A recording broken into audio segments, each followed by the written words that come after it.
election system. It's one of several hearings on the topic taking place on Capitol Hill this week. Our Washington Bureau reporter Samantha-Jo has been speaking with Florida lawmakers. Samantha-Jo, what are they saying? Well, Veronica, witnesses who testified before this committee emphasized that they are taking these election security threats extremely seriously. However, they do not believe there appears to be the same kind of risk of Russian interference in the 2018 midterms as we saw in 2016.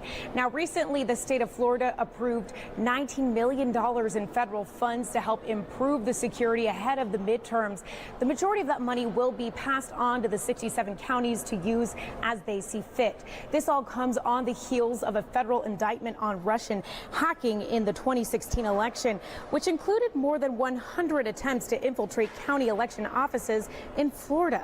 While Congress has approved $380 million in grant money for state election officials to combat this threat, Florida just recently received these funds, which is a bit concerning to some lawmakers with just a little over a month until the statewide primary. We want to make sure that there's no way through the internet or through hacking for foreign governments like Russia to be able to affect anything else, like perhaps people not getting their ballots or perhaps people's information being different. So there are still aspects that we're concerned about. We've encouraged our supervisors of elections to spend this money quickly to shore up any breaches that they may have.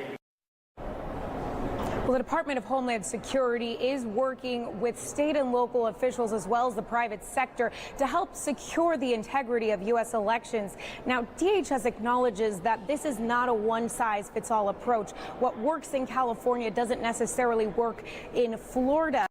Meanwhile, President Trump recently tweeted today that he is concerned about Russian interference, but how it might help the Democrats. We're live tonight on Capitol Hill. Samantha-Jo, Spectrum, BN9.